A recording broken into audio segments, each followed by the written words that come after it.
An important part of preparing to publish a book is taking action to build credibility for your work. And one of the best things you can do to entice readers is to gather strong blurbs for your book. Now, a blurb is a written endorsement of your work from a well-known person, a highly respected person in that field that is relevant to your work, or a professional book reviewer, for example. My name is Thea Rademacher, and as president of Flint Hills Publishing, each blurb that comes across my desk sends a wave of happiness through my whole being. And today I've asked the Flint Hills Publishing author with the record number of amazing blurbs to share with us what he has learned in this important process. Clyde Toland has an undergraduate and master's degree in history from the University of Kansas. He is a graduate from the KU School of Law and has been a practicing attorney for many decades. He founded the Buster Keaton Celebration, a nationally known humanities event, and was one of the first recipients of the Alumni Distinguished Achievement Award from the University of Kansas School of Liberal Arts and Sciences. I can say that from publishing 3 books in 1 year with him, a series that he spent many years working on. He is an amazing human being with kind of a wicked sense of humor at times, and I'm very honored to work with him. Hello, Clyde. Thank you for joining me today to talk about a subject you are quite well versed in. Well, good morning, Thea, and I'm glad I have a wicked sense of humor. I'll try to display it today. Okay. I'm sure it won't be hard. Okay, well, the first thing I want to do, Clyde, is to show the covers for your book. And I realize that blurbs that we're going to be looking at are not all the blurbs that you have received for these books, but let's start with the first one, and then you can just maybe just quickly tell us, highlight some of these blurbs. This was my first volume, American Hero, Kansas Heritage. And when my overall editor, Tom Averill, the noted Kansas historian, told me that I needed to have blurbs, I said, "What is a blurb?" I didn't recognize the term. So then I had to scratch my head as to how do I even get a blurb? I didn't know anything about how to do it, and there don't seem to be any good guidebooks on the subject, at least none that I found. So after thinking about it for a while, I decided I would go big and I would write to General David Petraeus, now retired from the United States Army.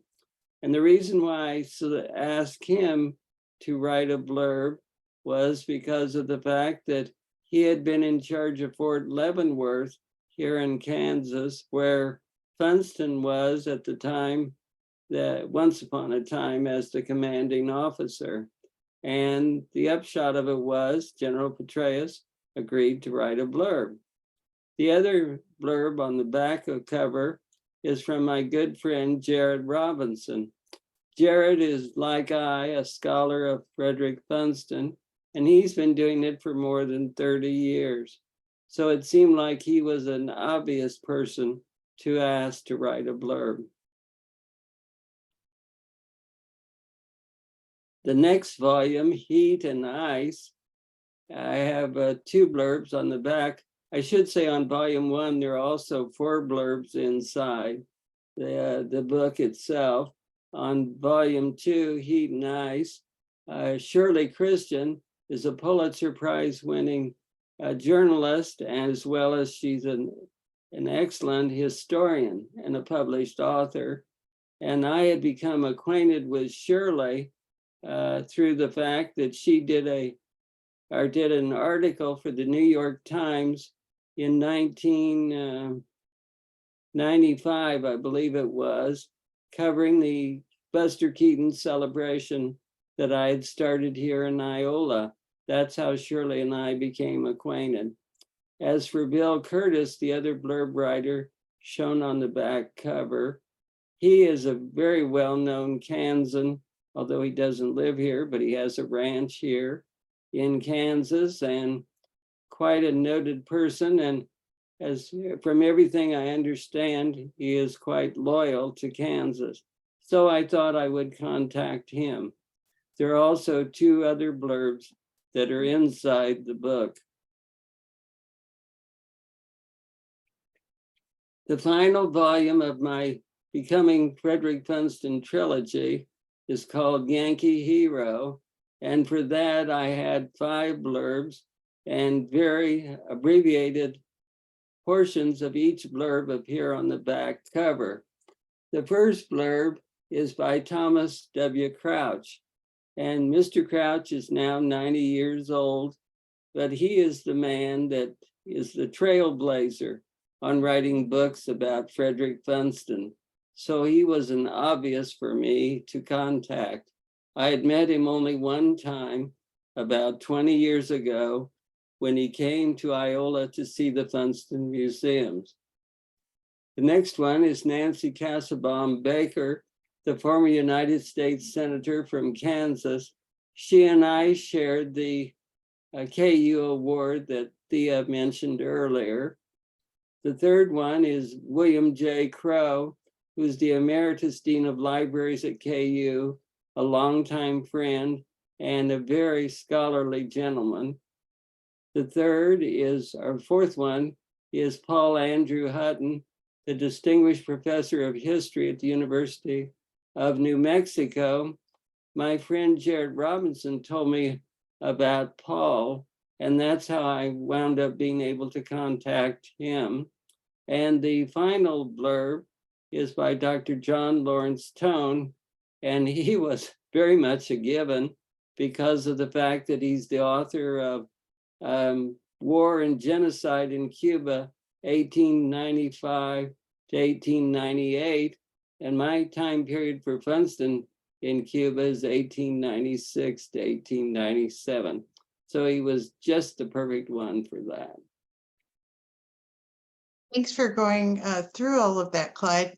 But now, and you shared with us that you were friends with some of the people, or you had contacts, but other people you did not know them.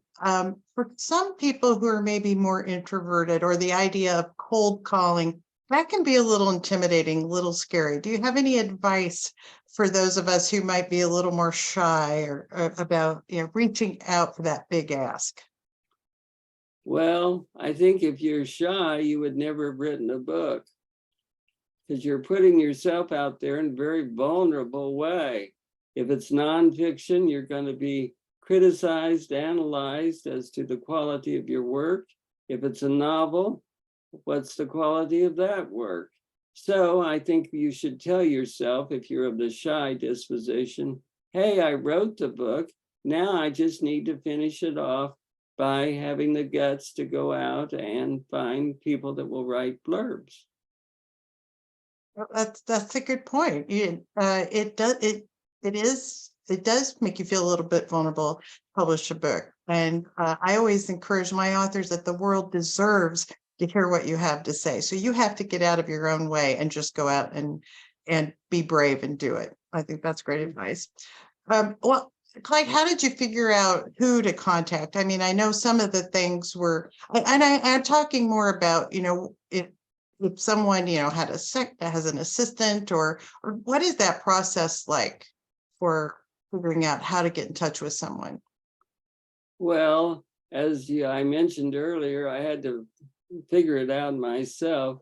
So my quote rules are just my rules. I suggest that everybody figure out what works for them. So the approach I took was to try to find an address for the different people I am interested in. And that meant more than just trying to write to them in care of a publisher.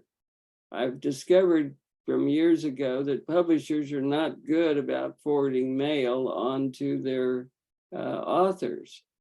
Therefore, I would try to find an address. Some people are just impossible. They're very careful about concealing their address. So that became a challenge of its own. But the approach then I took was that I wrote a personal letter to a proposed blurber, I guess that's what they call them. And by a personal letter, I mean I typed it and then I mailed it in the US mail. I did not send email.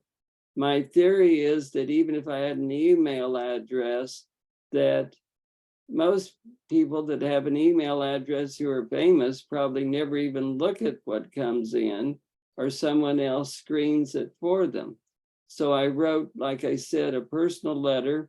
And by personal, I mean that I tried to, relate my work to the individual I was talking to so they would understand why I was asking them. Secondly, I told somewhat about myself and my deep involvement with Frederick Funston so they would understand where I was coming from, and then would ask them if they were willing to write a blurb. And if they did not wish to write a blurb for any reason, that was just fine with me. I'm not a hard seller on anything, so I would suggest don't come across as heavy-handed if you're asking somebody for a favor, particularly if you're asking a famous person for a favor. They get asked all the time, undoubtedly. And then at the end of my letter, under my name, I added my email address and I added my telephone number. I worked on the theory that in this day and age, most people don't want to have to type up or handwrite a response to send in the mail. And that paid off from the standpoint that I occasionally would get the response by email. I never got a personal letter in the mail from any of the people that I wrote to. And nobody called me, but they did what I thought they would, which is the email.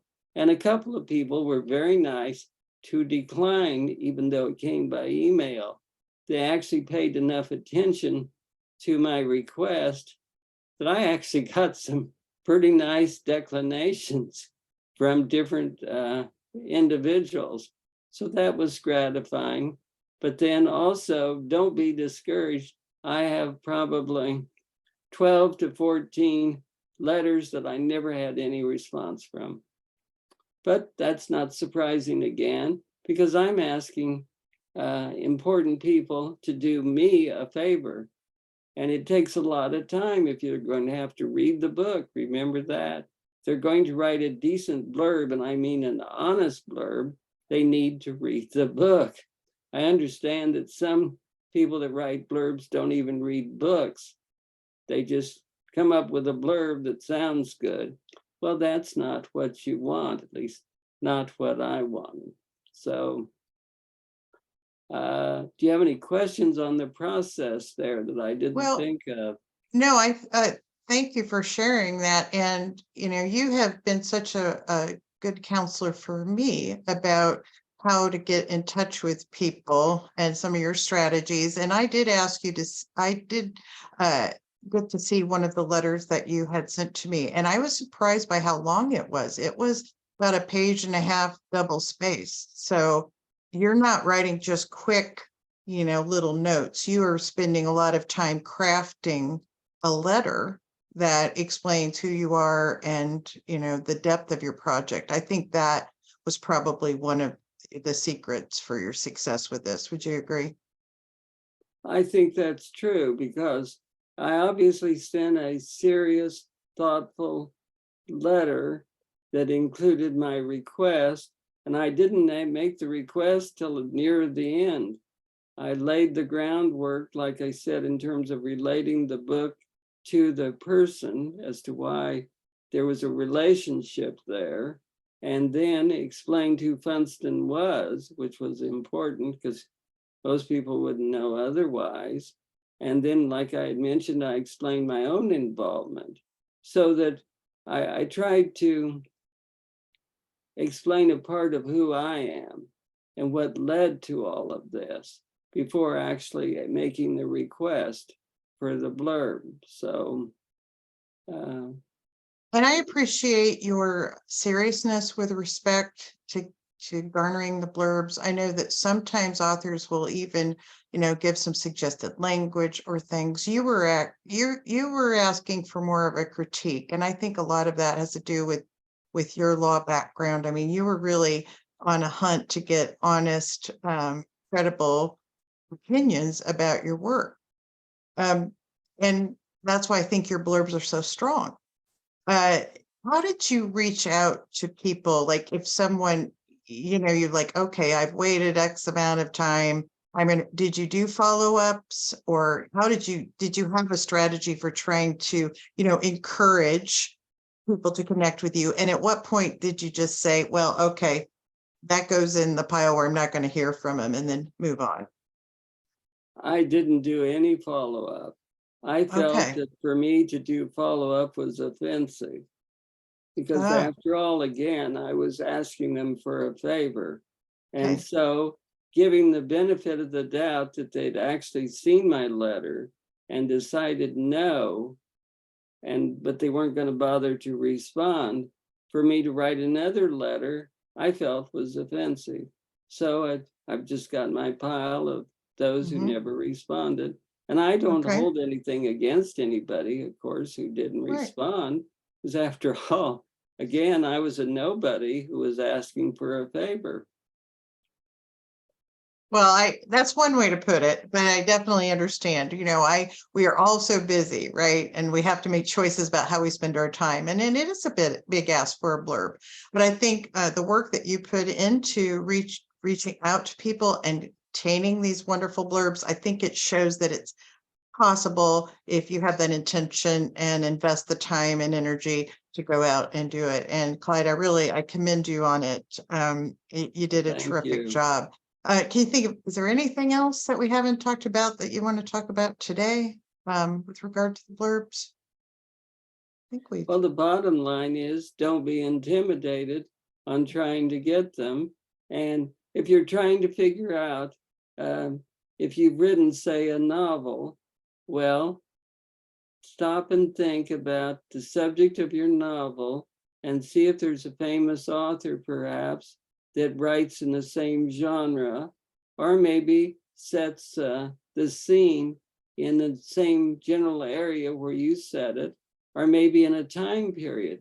Maybe there's a great 18th century subject that a famous author writes about. Well, if you're writing in the 18th century, then maybe that would be an obvious connection.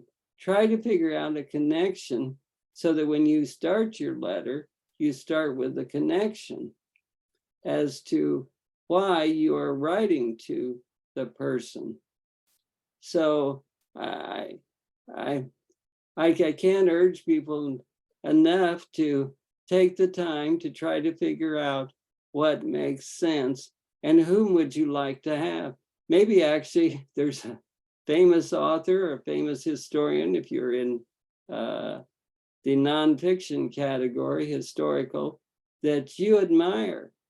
So you could write a genuine letter about how much you admire their work and you read it. And now you're in the interesting position of being an author yourself. And you find that you need to have blurbs because your publisher has told you you need to have blurbs. So just be creative. And that's best I thanks. know to say. Those are Clyde's rules that are worked for me. And so hopefully you can make your own rules that will work for you. Thank you, Clyde. And as your publisher, I am going to tell everyone that you can find Clyde's books on Amazon or wherever books are sold. You can find the direct links at the Flint Hills Publishing website on Clyde Toland's author page is TOLAND. You can find the links there. And Clyde, one final thing. You are quite a noted historian. I think you're an amazing person in many, many ways. Perhaps there are some authors out there who might be looking to you to write a blurb. And unlike other publishers, according to you, I will pass along any contact that I receive. Thea at flinthillspublishing.com. And sorry, Clyde, I just volunteered you to do some blurbing. But I would also say that as your publisher, I see that as a benefit for you because anytime that you can have your name associated with another work, I think that's going to help expand your credibility and your platform as well. So there you go, Well, Clyde. thank you very much. And of course, it's great to work with you. We had a wonderful year. It's amazing to published 3 books in 1 year. It took both the author and the publisher working like crazy in order to accomplish it. And as Glad you far as made it. my It's fun. entertaining offers to write blurbs, my email address is on my author's page. So if you wish to write to me directly, you will get a response, but it may be a turn down simply because I may not have the time, just like all the people that I wrote to who didn't respond. But you will hear from me. Hmm. So Thank you, Clyde. I really appreciate you taking the time to talk with us today. And best of luck to all of you authors. Get your work out into the world. The world needs to hear what you have to say. Thank you. absolutely. Thank you very much, Thea.